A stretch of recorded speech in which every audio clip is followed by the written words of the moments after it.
नमस्कार मित्रांनो, आज आपलं आपले स्वागत आहे।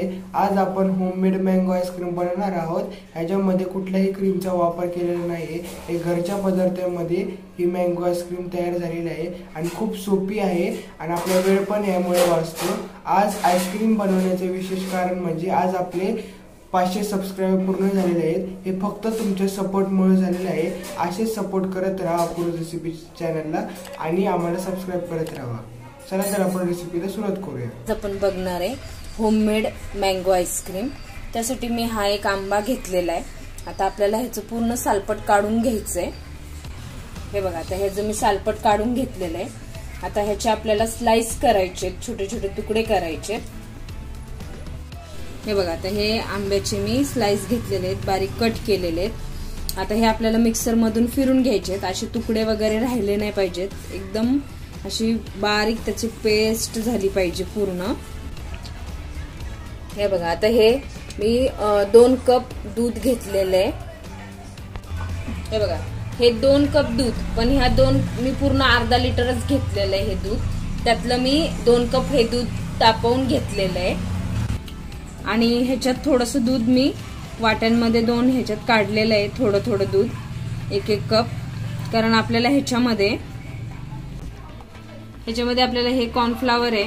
हे कॉर्नफ्लावर 2 चमचे घेतलेले आहे मी।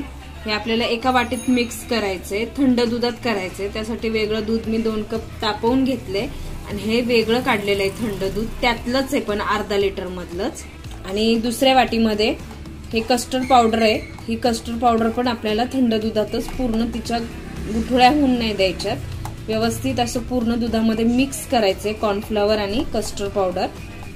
तर ही कस्टर्ड पावडर आहे 2 चमचे, हे आपल्याला ह्याच्यामध्ये छान मिक्स करायची आहे। आणि हे कॉर्नफ्लावर आहे ते पण आपल्याला 2 चमचे ह्याच्यामध्ये छान मिक्स करायचे। हे बघा, आता हे दूध आहे ना, गरम दुधातच हे थोडं थोडं असं मिक्स करायचं। हे बघा, आता हे कॉर्नफ्लावर पण आहे दुधात मिक्स केलेलं, हे पण ह्याच्यामध्ये मिक्स करायचं। हे बघा, आता हे जे मी कस्टर्ड टाकलं होतं हे माझ्याकडं कलरचं होतं म्हणून मी टाकलं। अवेलेबल असेल ते तुम्ही टाका, कारण एवढा कलर काय पकडत नाही। जेव्हा आपण मँगोचे ते हे टाकतो स्लाइस मिक्सरमध्ये फिरवलेले, तर त्याला येल्लोच कलर येतो। बघा, एवढा कलर दिसून येत नाहीये। आता हे मी अर्धी वाटी साखर घेतलेली आहे। मला आता जेवढं गोड लागतं त्यानुसार मी घेतलेलं आहे। तुम्हाला गोड जास्त लागत असेल तर थोडी साखर वाढवली तरीही चालेल, पण ही अर्ध्या वाटी साखर बरोबर आहे। म्हणजे ह्या वाटीनुसार अर्धी वाटी साखर आहे ही, मी ज्याने दूध आणि ते दाखवलं होतं तुम्हाला। मग आता ही सुद्धा आपल्याला ह्या दुधामध्ये मिक्स करायची आहे।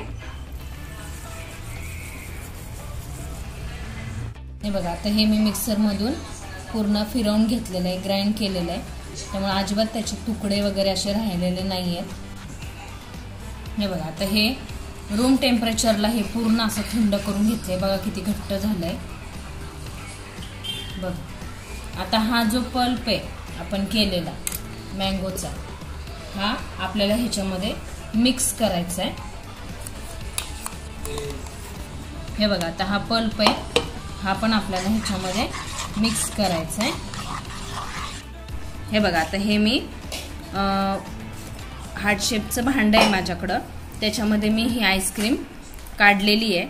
आता ह्याच्यावर मी टुटी फ्रुटी टाकलेली आहे। जर तुम्हाला ड्रायफ्रुट्स टाकायचे असतील तर ते पण तुम्ही टाकू शकता आणि ही खायला अतिशय टेस्टी लागते। आता ही मी फ्रीजरमध्ये ठेवणार आहे, कमीत कमी 5-6 तास तरी हे फ्रीजमध्ये ठेवावं लागतं, फ्रीजरमध्ये, म्हणजे ती सेट होते आईस्क्रीम।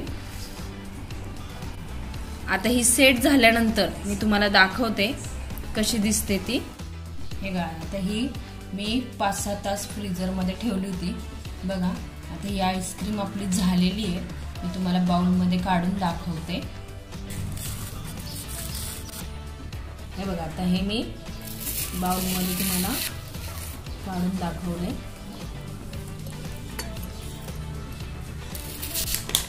हे बघा, आता हे थोडेसे टुटी फुटी आहेत, हे मी वरून त्याच्यावर टाकते, म्हणजे खायला आहे ना खूप छान लागतात। आणि हे आंब्याचे जे स्लाइस आहेत ना, हे पण ह्याच्यावर टाकलेत ना तरी खूप सुंदर लागते हे। खायला. हे बघा आता हे मी आईस्क्रीम पूर्ण ही तयार झालेली आहे. त्या आंब्याचे पण स्लाइस टाकल्यामुळं आणि टुटी फुटी टाकल्यामुळे जसं जसं आपण एक एक चमचा जेव्हा आईस्क्रीम खातो तेव्हा ते आपल्या तोंडात येतं ना, तेव्हा इतकं छान लागतं ना खायला. तुम्ही अशा प्रकारे आपली होममेड मँगो आईस्क्रीम बनवून झालेली आहे. जर तो व्हिडिओ आवडला असेल तर आपण सबस्क्राईब करा आणि व्हिडिओ लाईक करा आणि तुम्हाला कशी वाटली आम्हाला कमेंट करून सांगा. Thanks for watching. धन्यवाद.